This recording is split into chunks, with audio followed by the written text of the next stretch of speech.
What is up, and welcome to a Neon Gaming Dimension Neon topic discussion show. That's right, this is the show where we break down the biggest topics in the games industry and games media.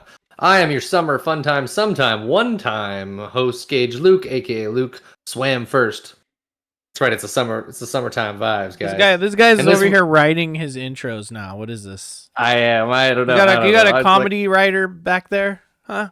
Yeah, exactly. You think you're a funny guy? Huh? I got Monty Belmonte from Maximum Fun writing my shit now, and then we got. I'm joined by the producer supreme, the demo demigod, and the dungeon master himself. It's Jacob, aka OMGzus. He's the man in the chair today. Hey, this has been my workstation. This is now the fourth day where I've been playing game demos, sitting in this exact spot, and so the camera's still over there. I still have the same lights on, and so let's rock and roll, dude. Let's rock and roll, He hasn't dude. left that room. I've been going to work and stuff too. Yeah. Yeah, exactly. And then tonight we have the legend, the king in the ring, the man aiming to usurp the demigod title himself. It is our good friend Foxy Steve. Welcome back to the program. Hello. Happy to be here. It's an honor as always. And a random anecdote, I played SSX3 the other day on my Xbox, and wow, I don't remember how to play that game. I still shred at it and play it probably once a week. Oh man, that was so trash. My daughter likes it a lot. It's one of those games where she's like just over 2, and so like it's one of those games I can play while she's in the room and not feel any remorse, you know.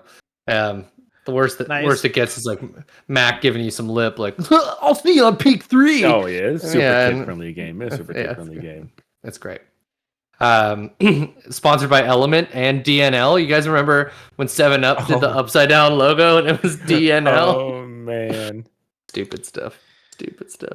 But what are we here for? We are here to talk about Summer Games Fest, and we're going to give a little roundup of all the stuff that we saw over last week. You've already seen videos from us doing our impressions of Summer Games Fest, as well as our watch along and impressions of the Xbox showcase, as well as a bunch of breakout videos about our reactions to all the different trailers from that stuff.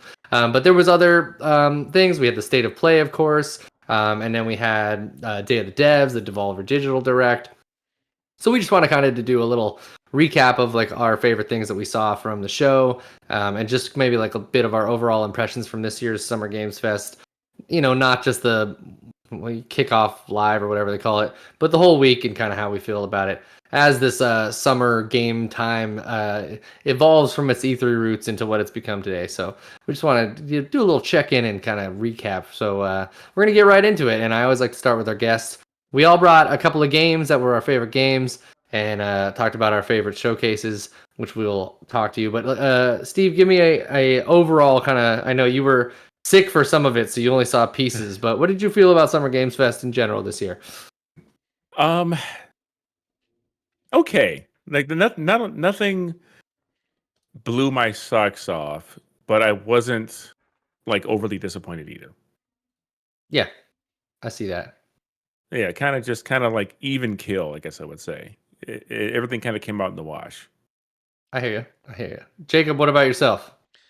Just for like everything, I mean, Xbox was cool. Like kind of the overall vibe. I mean, like, you know, we kind of look at we experience these things each year, right? And they kind of change from year to year, like who's doing what. Just what did you feel about the year in general? A lot of good games coming. Heck and darn. You know what I mean? Like, we're already drowning in games. 2026 has been laid out before us, starting with the Sony State of Play, and then this Summer Games Fest with all the 2026 dates, and then even with Xbox, bunch of 2026. And so that's essentially what we got. We got a little bit of the end of the year too, obviously. A couple surprises. Final Fantasy coming to Xbox was huge. But at Summer Game Fest itself, like, they don't really ever fully hit the mark and like full on hype for everything. But I think there's always like good reveals in there. I typically like a lot of types of games, so I'm pretty easy to please. And I feel like there's a lot of stuff in there. There's a lot of PC games. There was a game showing off at Summer Games Fest that we're gonna fucking play tonight during Steam Next Fest, right after this where we record this video. So that's pretty hype that I saw a trailer at Summer Game Fest, and it was some like spaceship game. I think it was like a commercial sort of. It was like not a big trailer. And we're gonna actually try it a few days later, so that's pretty hype if you think about it. So it's like Summer Game Fest isn't like horrible. It's just not like crazy. But then Xbox always comes out and swing in, and I think they had a really good showing. I didn't see the indie stuff because I was just busy all weekend, but I've been playing a lot of indie games at Steam Next Fest, so I feel like that's the exposure that I got anyway. Sorry, Steve, go. Oh no, you're fine. Yeah, I just wasn't. I was going to say I don't think anything was like horrible. Wouldn't be the word I would like. It was. I guess Summer Game Fest, especially the opening like day thing, it definitely is still not like what you would see at like an E3, right? It doesn't have that identity. It's something different. I think each year it does get bigger. And every time there is like something that is bigger, like the Resident Evil announcement was huge. So. Yeah, and there were definitely things to be excited about, tons of stuff to be excited about. It's just I don't know, and there was a lot of content to try to keep up with that I just couldn't. Yeah, it can be overwhelming for sure. Yeah, I agree with that too. It definitely can, especially when you're trying to produce content around the time, and so you're like picking the things that you care about and the things that you're going to try and push. Yeah, I felt that this year more than ever. I think we were sorry. We're up on our content in such a way that like we had to focus on certain things that were like the bigger moments for us, which was interesting. So then we were definitely like producing and putting out videos on the fly, which was a really cool experience. It felt like we fucking killed it, buddy. We killed it. Yeah, that was fun. Watching the Xbox showcase and then like, oh, it's the Fallout 76 time. Push a bunch of videos, like that was a cool experience. Yeah, we're trying to put those reactions out like immediately. It was a good time, which was cool. And yeah, so that's a little peek behind the curtain there, but that was fun. I think overall, I still think this week was really enjoyable. I think there's some notable absences that we're feeling because of the state of a couple of studios. Like, EA isn't really doing a thing anymore. Ubisoft didn't do a thing this year, which is probably fine because Ubisoft seems to be in disarray. Yeah, mercifully, yeah. Then with so much being absorbed into the Xbox showcase, there's a couple of I don't know, there's so much under that umbrella that lives there. And then Sony having also kind of a weird time in their console lifespan with all of the canceled live service games and just really not a lot from the first parties to show other than like Ghost of Yotai and stuff. There's stuff to be excited about on the Sony front too, but it just felt like, I don't know, it felt like they didn't really have it. Do you think we'd have seen a lot more marathon already if the fire didn't just start over there? Right. There's that too. Yeah, there's a bunch of chaos going on over there in the Sony land. I feel for them, but they're stepping on all kinds of rakes, you know what I mean? So they sure are. They sure are. But some highlights of like some things that I thought were really, the State of Unreal presentation was actually really cool. Yeah. Watching that all the way through, a bunch of really rad tech stuff coming out of there. Not as much necessarily for game announcements. The Witcher tech demo came out of there, right? Yeah, for sure. And I'll talk about that later. The Siri thing was cool. Yeah, the Siri thing was cool. But also there was just a whole bunch of other stuff throughout that. There was even like a whole Fortnite section that was kind of just pretty impressive with just the way. I mean, Epic is just them being Epic. They just get to stay on the pulse of the stuff they're using in Unreal Engine, and it's just interesting stuff for sure. So but yeah, anyways, Summer Game Fest, it continues to evolve. The actual Summer Game Fest like thing that Keighley does, I feel is just an interesting one because with the Game Awards, there's kind of like another reason for being there. And so there's this kind of pacing of like, oh, we're going to do some awards. Here's a musical performance and then games. This year, like, it was just all games, which is cool. But because of that, it felt like, I feel like pacing just got a little weird at times. And there's a little less differentiation between what's a game announcement and what's a commercial. You know what I mean? Yeah, which I'm sure he kind of wants to do in some ways, but I don't know. At a certain point, I was just kind of, I mean, me and Steven and Jenny, aka Sen Nuggies, had fun watching along, and it was a fun time.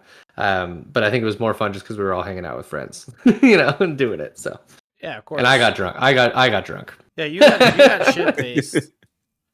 That was fun. It was fun. It was one of those things where I was like, oh shit, I don't have to work after this. I'm ready. Let's do it. But yes. So real quick, I think we're all in agreement. Shit. I did start downing shit. I think we're all in agreement. That Xbox was our favorite showcase. Yeah. Pretty much, yeah. Yeah. Yep. I will say the Devolver Digital thing continues to be one of my favorite like styles of putting on a showcase. The way that they always make it like a weird piece of content in and of itself, and that's always really fun and funny to watch. But this year was especially short. It was only like 10 minutes or something like that. Yeah, I didn't watch that one. I wasn't feeling the hype for it either. Yeah, you played the game though, that the Ball X Pit, right? That came out. Yeah, of it? I did. Yeah. That game's How did that go ass. last night? That was last night, right? Yes, I played it last night. It's so freaking cool. I like must buy it as soon as it comes out. Like if that's on Switch too, oh man, you better believe I'm buying it. I'm buying that shit. I could see that being there. Is it kind of like a brick breaker / tower defense / sort of thing, or? No, it's brick breaker / like survivors, like vampire survivors. Cool. Basically, yeah. I like that. Yeah, it's really good, dude. It's a dope game. Nice. I'm super into it. Cool. Well, then we can skip our favorite showcase breakdown, but I think just Xbox continues to come with just really well-produced showcases, well-paced showcases. For us personally, like Steven in the chat said, it was chaos, but it was really fun because each new announcement we were like, that's sweet, and Jacob's trying to record each one individually, and we're trying to push out stuff. But then also like we were all just like had to take a breath afterwards because we're like, what did they just even show? We just saw a bunch of cool shit. Yeah, totally. Insane. But yeah, good stuff. And hardware announced even. I know it's a collaborative hardware, but that's cool. a big ass announcement. Yeah, I am awaiting with bated breath to see how it turns out because I am definitely the exact demographic for that thing. Tight. Because I just want to have access to all my different launchers, Steam and Game Pass, in the same spot without doing anything weird to it. Like I have a Steam Deck now. I'm like, God, if I could, yeah. And I'm playing a lot of Game Pass stuff. I'm playing like Sea of Stars every day, and I'm like, man, if I could just get that on my Steam Deck, Steve, that'd be amazing. And Steve, aren't we all just playing a lot of Game Pass? Exactly. Yeah, no, it definitely calls to me too. I think the price point might be a little scary. I'm assuming it's gonna be like $8.99. I think probably it's gonna be up there. We'll see. And the fact that there's two different SKUs, again, I'm like, there's gonna be a pricey ass one. The big one's gonna be pricey, but let's see. We'll see what happens. And maybe it comes down in price in a year or two, and it's still worthy. We'll see how it goes. But anyways, I wanted to go through the crew, and we'll go one by one, kind of, and switch off. But we can go through and just talk about some of our favorite games that we saw from the different stuff around the way from Summer Games Fest. So starting with our guest, Foxy Steve. What about you? What games? Or start with one, and what games caught your fancy? Okay. Well, I will start with a game that I didn't see as it was revealed, but two separate friends sent me the trailer for it. So I'm like, okay, I got to check this out. And it's The Expanse. Hell yeah. I think it's called the Osiris. Osiris name of it. Reborn. Oh, so there we go. Yeah. Because I do like the show. Show's good. I like the show, and I also love Mass Effect. Mass Effect 2 is probably if I had to say greatest, my favorite game of all time, probably Mass Effect 2. This gives me such Mass Effect vibes, and everything I'm hearing about it sounds like it's going to be right up my alley for that kind of game. It's almost as if they were like, well, we don't have BioWare with making one yet, so we'll do it ourselves. And that's what it kind of felt like from the trailer, from the gameplay. At first, when they showed the actual trailer itself, like, okay, oh boy, it's another one of these cinematics. A cool cinematic, but I'm like, I would love to see some gameplay. And then they gave me the gameplay. Yeah. I'm like, oh, this looks so good. So I think that was at the Future Games showcases that was initially revealed at. That's what I was gonna say. So that one I'm really looking forward to that. I want to see more of it. I think also on my list, was Clockwork Revolution. Hell yeah. That Definitely. is, they showed so much of it. I'm like, I would have bet money before that trailer ended, it was going to get a release date, and it was going to be like early 2026 or something like that. And then we got no date, and I'm like, I mean, go ahead and cook as long as you need to, because as the more it went on, the more sold I got. That I'm like, sign me up today. Like, I love Bioshock. I love Bioshock Infinite. It's like my favorite one, and it gives me such of those vibes of that kind of game. Yep. And oh man, I wouldn't be surprised if the lack of putting a date on that one is a little bit more about like Microsoft figuring out when they want to publish it, like, and then maybe them like, again, maybe that's in the January Dev Direct again, and they give them one more slot, and that's when the, like, it gets its time to shine a little bit more. I don't know, like, I think it did look so, like, they showed us so much of the systems and the weapon building and the the cinematics and gameplay and all that kind of stuff. Like, it feels like it is probably like approaching ready, but they're like, maybe they're just like, well, is it spring? Is it fall? Maybe they're thinking about GTA. Maybe they're I don't know. They're like, I could see that there being like more external reasons than dev time. You know what I mean? Yeah. Being the problem. So we'll see. Well, I have faith that we could still potentially get that next year. Yeah. Even though we didn't get a date. It's possible like next year or early 2027, like the spring. Totally. Like yeah. February And they 2027. revealed it, I think, 2 years ago, so they revealed that game. Something Yeah, like maybe that. so. Yeah. Yeah, I think they can. I think it's probably more of a matter of where to put it versus them finishing it, because it feels like it's pretty ready to go. Man, it was definitely one of those steal the show moments for sure. I think if Call of Duty wasn't as big as it was, and they didn't want to put that at the end for whatever reason, like, I think Clockwork could have been at the end. You know what I mean? That would have been pretty cool. But and Yeah, NXile's epic, yeah. man. And I, like, looks not good. not everyone's been into the NXile games before because they're, a little more nerdy CRPG kind of vibes. But like, they're a pretty incredible RPG studio. So I definitely think it's gonna be one to watch. And it's giving me some Dishonored too in there. Yeah. It's giving me a lot of cool vibes. So I'm very excited about it for sure. Hell yeah. Dude. Let's skip on to Jacob, and then we'll come back to you if we have time for that third one there. No problem. Foxy. Yeah. Jacob, what about you? What's some games that caught your eye? Well, we haven't talked about it, but their Xbox's big feature was Outer Worlds 2. Yes, Which I'm indeed. trying to find footage on. Wasn't there a direct at the end? Yeah, it's like all the end. Yeah, there you go. Yeah, there you go. So yeah, I think this game is looking really good.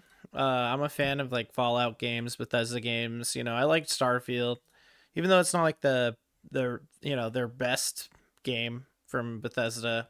I still like the sci-fi aspect of it and like just how those type of RPGs play. This game is looking great. It's looking way bigger than the first one. I didn't play the first one. I kind of want to go back and play it. But this one's looking really good, and I'm sure I don't have to play the first one to play this one. But I'm like, this game looks great, and it's it's Obsidian. They cooked with the first one. I heard they've been making all these great games. I think this game's going to be huge, and Xbox thinks it too. I think like this is their big feature. This is their direct. They even started their showcase with the showing of this game. So I just want to acknowledge that it looks good and I want to play it, and like, fuck yeah. Xbox still delivering games like over and over again this year, and next year it's going to be crazy too. So like, I'm just happy we're in this era of Xbox right now. And talk about Obsidian bookending this year with Avowed at the beginning, and then we're getting Outer Worlds 2 at the end. I mean, that's wild stuff. The output at that studio was insane. Like, and then Grounded 2, like they 3 games. I think it's year. I think it's about that, like that scope element of it. I mean, I think the Outer Worlds 2 is probably going to be quite a bit bigger than the first one, but the first one was a relatively bite-sized RPG, all things considered, and Avowed isn't that huge either, or even though I've put a pretty good chunk of time into Avowed, and I'm still not done. Same. And it doesn't feel like they don't feel like they're skimping me. You know what I mean? It's not that, you know. But like in the Outer Worlds, like a lot of the cutscenes would be like still images and stuff, or you know what I mean, or like in-engine things that were happening. They didn't do like big CG cutscenes. Now it'll probably Right. be a little bit more of that. We'll see how that goes. But I think it's all right. Like find ways to minimize certain elements of the development and get games out quicker. I'm all about that. So Yeah, I mean, they're doing it. yeah. They're doing it Yeah, now. Hell yeah. You know what I mean? Grounded 2 looks really fun too. Mounts, you know, little Yeah. little buggies, little buggies. This just looks Pretty like sweet. the better version of fucking Grounded, dude. I'm like so down. Yep. Me too. So down. July game preview. Crazy. Yep. In well, yeah, like a month and 2 weeks. Something Yeah, like 6 that. weeks. Something like that. Cool. Yeah, something like 6 weeks. And then what's your next one on there, my friend? I think I put the Marvel Tokon game, if I'm not Oh mistaken. yeah. Fighting Souls. Yes, Marvel Tokon, dude. What do you guys think of that?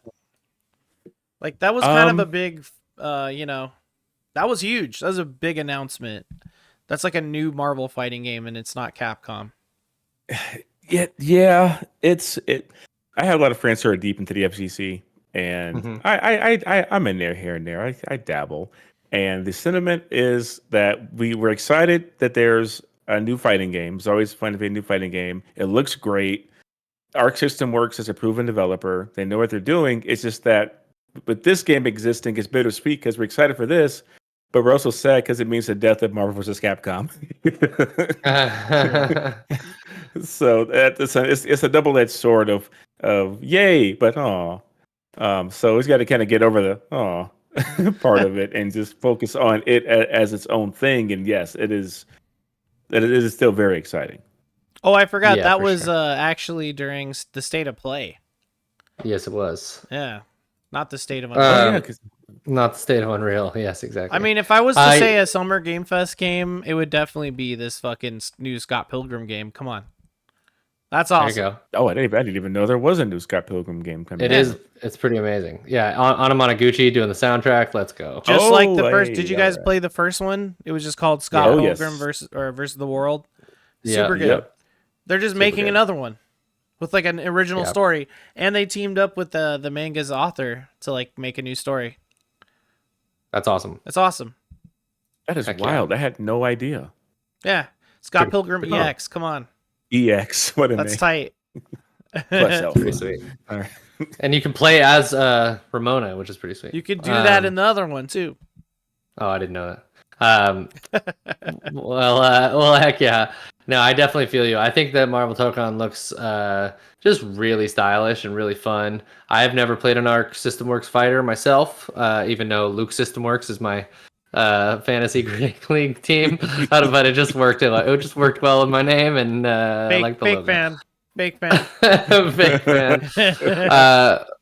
I'm not a huge. My favorite fighting game is Soul Calibur, but That you're a man of taste. you know I love It's a Soul great Calibur, game. but I'm not much of a 2D fighter guy or a 2D plane fighter guy. But I did like some Marvel vs. Capcom 2. I used to play that at friends' houses back in the day a lot. So we'll see. But yeah, look. I mean, it looks stylish. The whole Japanese take on the Marvel stuff is so sweet. So Yeah, I'm excited. I'm I excited would, about I it. would say I'm excited for Marvel. It's just that it's not Marvel, but Yes, it's yes. okay. It's okay. Well, it's not Heck yeah. Cap. It's not Cap Carvel. Capcom. Have Carvel. You know what I mean? Yeah, I wonder Yeah. if there's some salty dogs over there at Capcom It's freaking out. You know? It's Arc Sysarvel instead. Arc Yeah. System Warvel. Arc System Warvel. Okay. If you wanna take it that far, you can. Yeah. Yes, indeed. All right. Well, This some looks ones that sick, bro. Come on. dude, it looks amazing. The backgrounds were. I was just like watching it back a few days ago, and like there's so much cool stuff happening in the background. So many little Easter eggs and fun stuff like that. Like, Dude, so and I like much. how these stage breakdowns and how you can like launch into different parts. I bet you there's going to be some crazy stuff where you can like, Yeah. whatever. I It'll can be definitely cool. tell you, like Arc System Works. If nothing else, they know how to treat an IP. Like Dragon Ball Fighters. Yeah, so good. That is, until Sparking Zero came out, like that was quintessential, like what Dragon Ball looked like. And Yep. Guilty Gear are beautiful games. If you don't play them, they're still great to look at because they're so gorgeous. And I think they're gonna just knock this out the park in terms of presentation. They are. Here it is.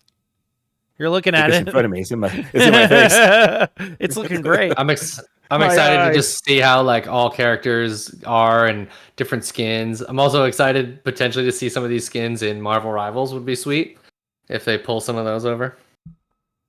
Maybe. Who knows? Who knows? Who knows? A lot of licensing stuff there, but Marvel games, whatever. It'd be annoying if it was only on the Sony version of that game, but Sony loves to do that. But we're gonna go into some of my games. I'll start off with The Witcher 4. It was very, this is from the State of Unreal, so a little bit of a different way to show it off, and that's one of the reasons why it's like one of my games of the show. Is just the demo itself was pretty wild. Like they were showing all this tech on how to layer crowds and just the real time moving in between the world of like, they were taking the dev cam and zooming around and stuff. Meanwhile, like, cutscenes are playing out with Ciri and she's making her way up to do this thing, and it just looked gorgeous. And the tech they were doing with the way they're doing trees now and everything, like with I forget what they're called, the These Switch commercials. things. These Switch commercials. They just really want you to talk about Mario Kart. Not game Mario of the Kart's show. pretty good. Yeah. I've nice. been doing the free roam. Nice. That's pretty good. I've been There we free go. roaming. Look at that. Here we go. Here's Cirilla.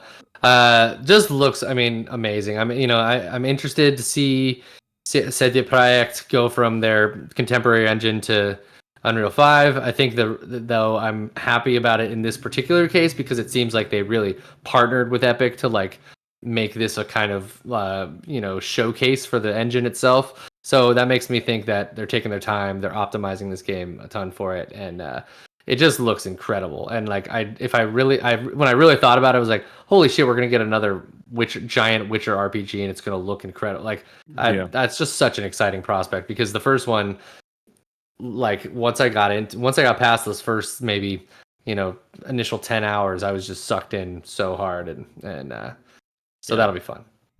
it'll be great. I saw this thing and I try to temper my expectations with it just because I know that it's not like the game. It's just like what they can with their conceptual, what they can do with it. But I mean, knowing that studio and their pedigree and what they have learned from like Cyberpunk and what not to do there, the missteps, and clearly they've learned from it because they've made that game spectacular now.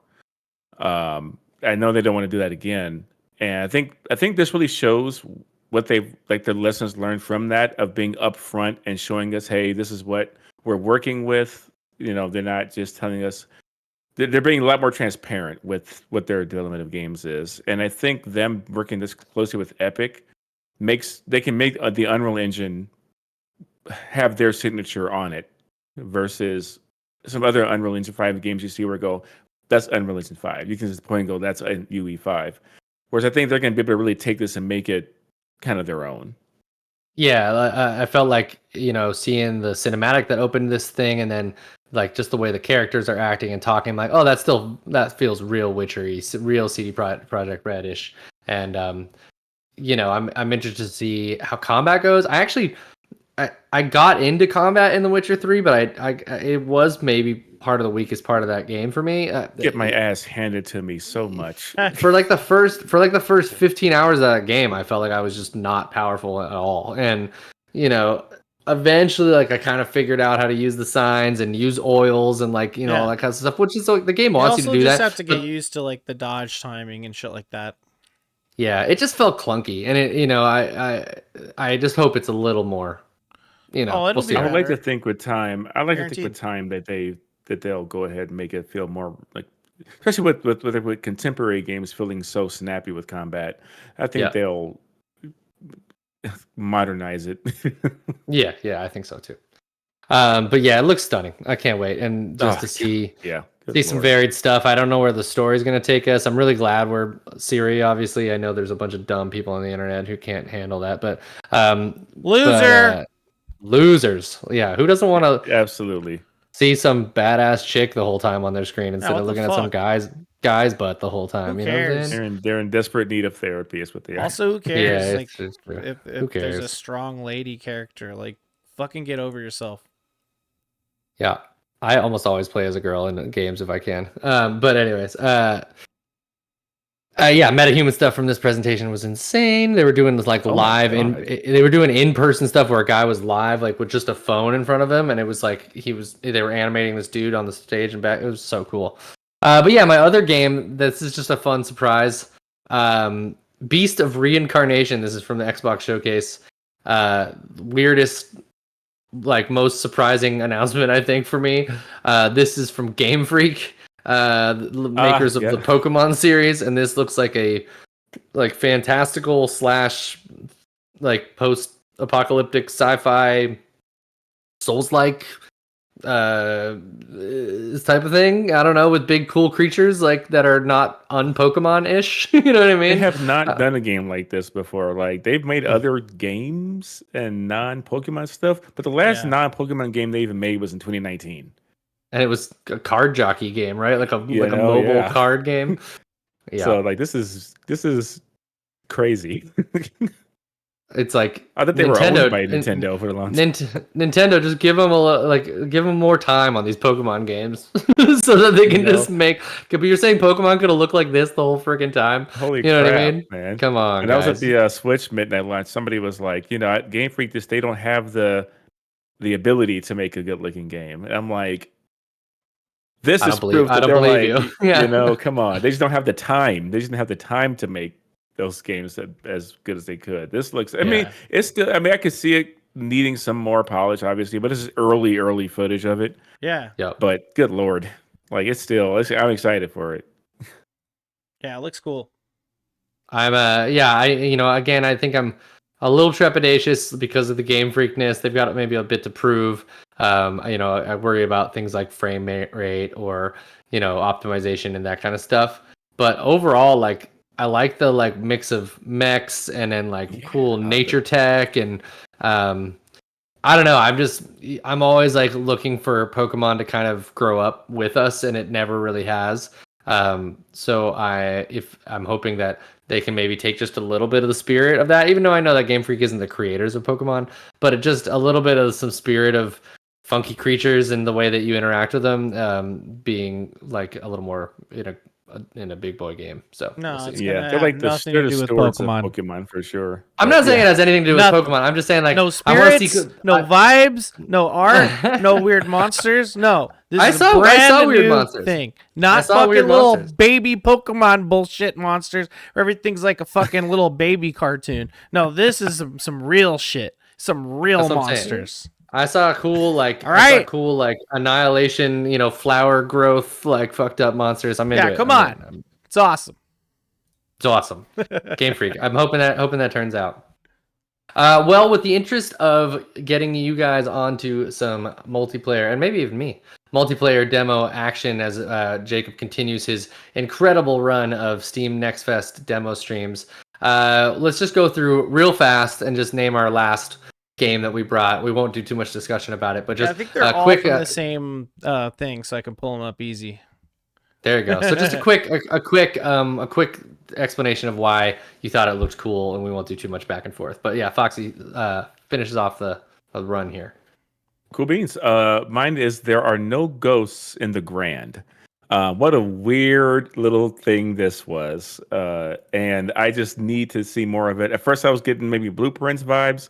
And then it's got this kind of weird house flipper type stuff going on. There's so many different things happening in it that if nothing else, I want to play it to figure out what the fuck is going on.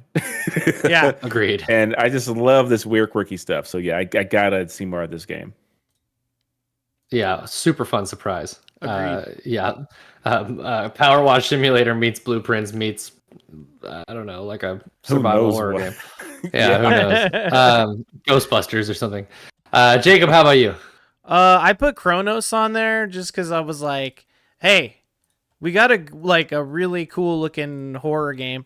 I mean, I gotta also say, like, Final Fantasy Tactics Remake is coming, and that's incredible. But Chronos also is looking like our next big Dead Space style game with the kind of fidelity and like fucked uppery a sci-fi game like that can give us. So definitely gotta call that out. Y'all know I'm a horror fan.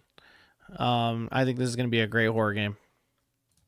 Yeah, I think Yeah. if this game hits for Team Bluebird, then that's going to really put them into that conversation of we got to pay attention to what these people make next, which is, I guess, Yeah. Silent Hill remake. Is this there was a Bloober? couple. Yeah, it is Bloober. Yeah, this is Bluebird. Yep. What? I've been saying like there was a theme of this Summer Game Fest like on a bunch of showcases of us seeing the next project from a bunch of teams that maybe had a couple of stumbles in their initial projects, but then have recently become people to watch. You know what I mean?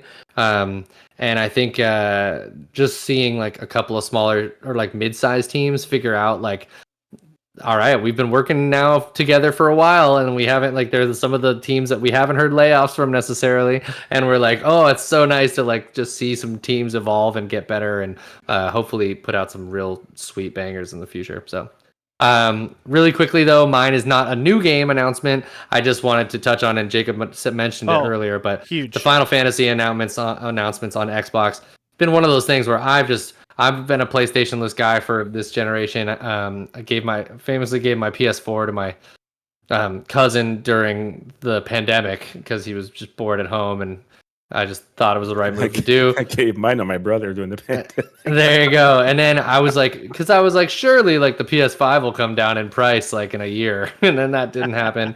And then I had a baby, and then it was like, well, I can't really. Well, now it's justify more that expensive.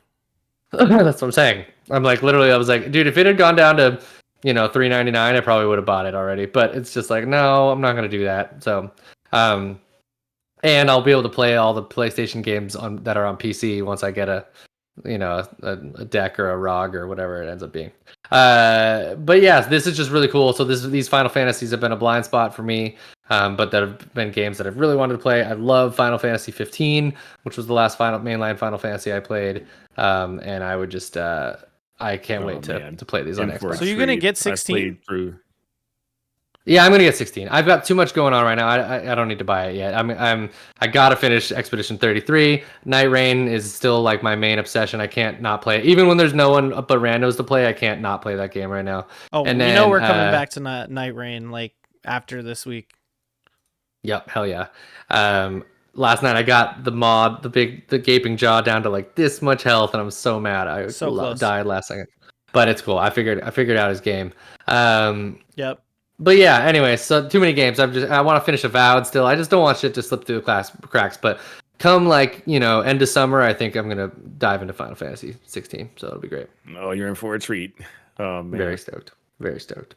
Well, guys, thanks so much. That was a great little roundup. Overall, Summer Game Fest, the verdict, a lot of good games coming out this year, next year. Yeah, nothing to be excited about. A lot of excitement. A lot of excitement.